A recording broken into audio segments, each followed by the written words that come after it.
This is when we bring in our featured artist, Mr. Desmond Parson. How you doing tonight, sir? I'm doing well, and yourself? Good, man. Thanks for coming back.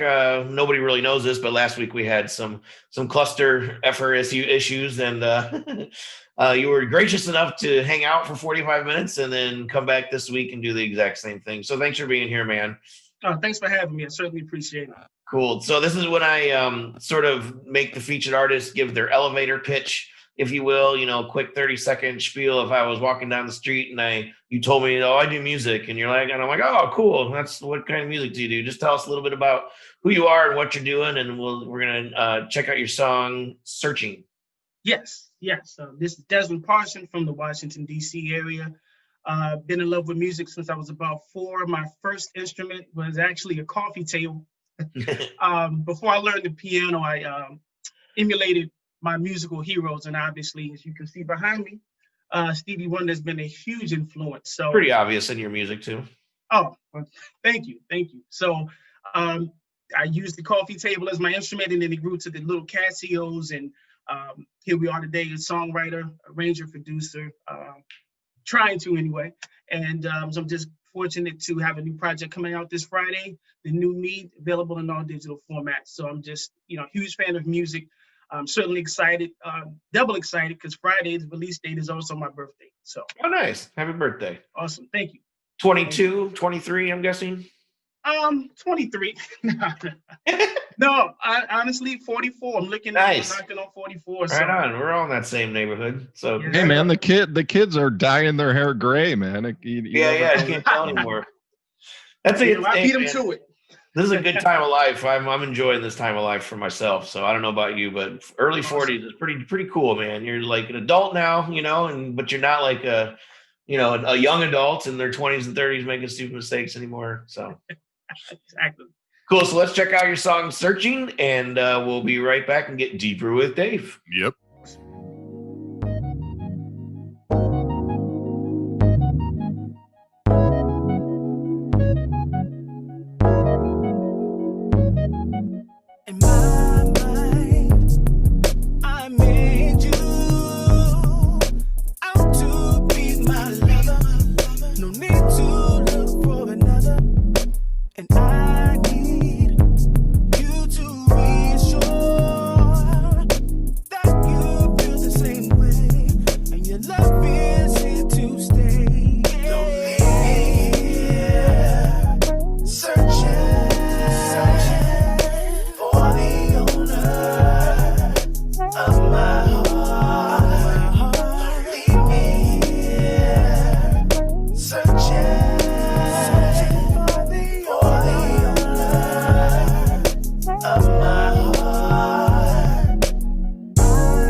So tell me you anticipate what I've got in store, 'cause I'm ready to give you so much more. Searching for the owner of my heart. Don't leave me here. Searching for the owner of my heart.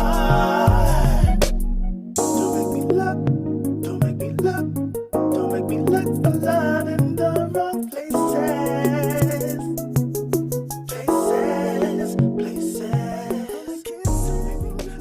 All right, Desmond Parson, man. We were chatting last week just about some of the old heroes, like Earth, Wind, and Fire, and even that producer David Foster worked with Chicago, but obviously, yeah, Stevie Wonder, man. So I think that's the obvious influence. Like, if you did not mention him, honestly, I would have brought him up. Even if we didn't see the picture behind you, I would have still brought him up. But it's just, obviously it's the vocal, it's the delivery style, the tone, the range, the different keyboard patches, like the organ and the piano and all the different kind of phaser sounds going on in there. It's like, you hear it. I'm not saying you're copying him, but it's definitely a strong influence. So yeah, what I mean, rather than avoid it, why don't you just talk about the early years, you know, with just the impact, like once you how you felt when you first heard his music. Sure. So we're talking 79, 80. So on the heels of Songs in the Key of Life, but I'm 3 and 4. And so my grandmother, I grew up with my grandmother. And so um, she's played all the types of music from your Teddy Pendergrasses to the Michael Jacksons. But there was one artist in particular, and I believe it was the Talking Book album that is actually my #1 Stevie Wonder album. It's just the warmth of the analog synths, Stevie in his prime. And so it's around that time, but we're talking Hotter Than July, Secret Life of Plants, that, post Songs in the Key of Life Stevie that I come to know. And that's who I started to emulate around that time. And so just the different textures, as you said, the different textures and synths or the piano, and this crosses all genres. If you look at album covers, I mean, part of the experience of listening to the new music was just going through the cover art to see who did what, to see who produced, and I'm Yeah, so it was the whole experience, man. Exactly. I was like, what about just the sound? Like I mean, obviously, I would assume you had listened to other forms of music before you heard Sure. Stevie Wonder. Then all of a sudden you hear this guy, and it's just like what happened in your head just at that moment? Well, it was blown away because my aunts were telling me, he's blind, and I couldn't fathom playing. I need to see what I'm doing.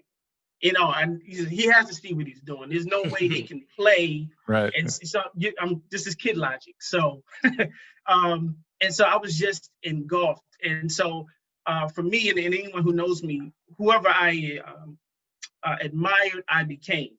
So there were 3 people. I'm not ashamed to say there were 3 people that I emulated between, I guess, the ages of 4 and 6. Stevie Wonder, of course, Superman, and Popeye. Popeye, yeah, man.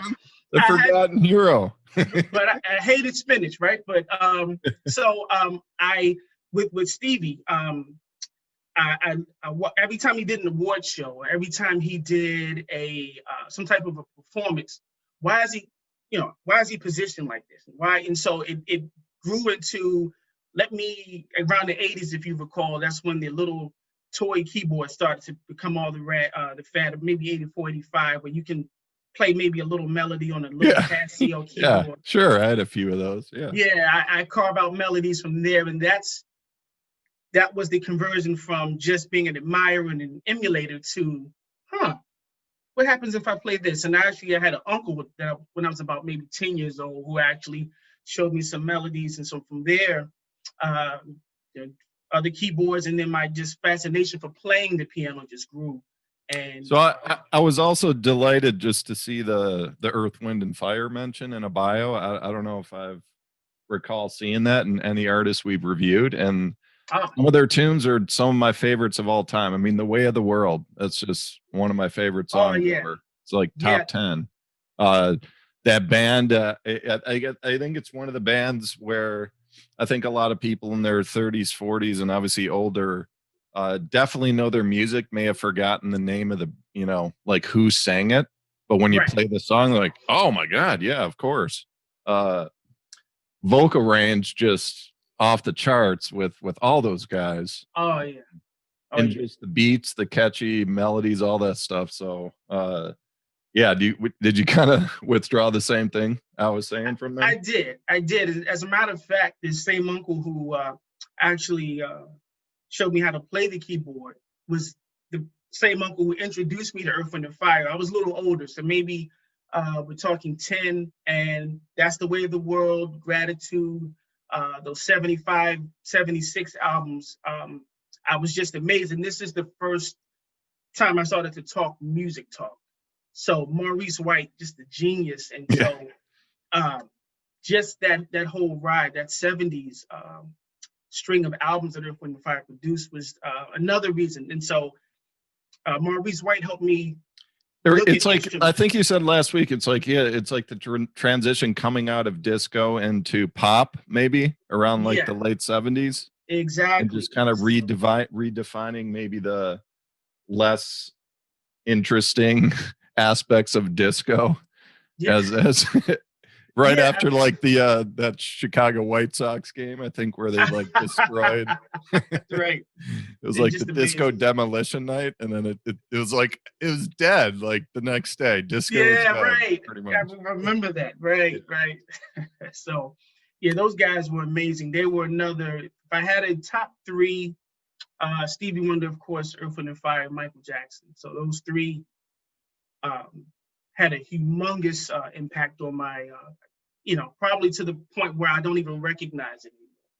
All right, so last thing I wanted to cover with you, we've had quite a few artists that kind of fall into this classification where they're like a double, triple, quadruple threat. You know, it's like they're amazing artists in and of themselves, but they're also a producer for other artists, or, you know, creative director, just all these different aspects of the music industry. And I just always like to touch base on, you know, what's your greatest passion in all of that stuff? Like what feeds your soul the most, and what's Oh, more just like a job? Like how do you view all of it, I guess? well, I would say recording for me is probably where um, I feel the most comfortable and most passionate, because you have total control over the palette of what you're doing. My process is usually the chords. I'm a keyboard player, so I'm kind of crafting what I want this part of the song to sound like. And then, well, let me add this bass. And so playing with the different textures of music. So I would say a composer is probably where I'm the most passionate. Number two would be my performing. I have a band that I perform with, Soul 5 Village. And so once we're in sync and music is going and everything is, we're hitting on all cylinders. So I'm very passionate about just performing and singing, but composing, I would say, would top that list. All right, cool, man. All right, we're going to move on to the next artist. Thanks, Desmond, so much for coming by and chatting with us for a bit. Awesome. Thank you guys for having me. Certainly appreciate it. Yeah, so are you active on social media? Where can people find you? Yes, I'm on Instagram at I am Desmond_Parson. You can also check my website at www.desmondparson.com. I'm also on Facebook as well.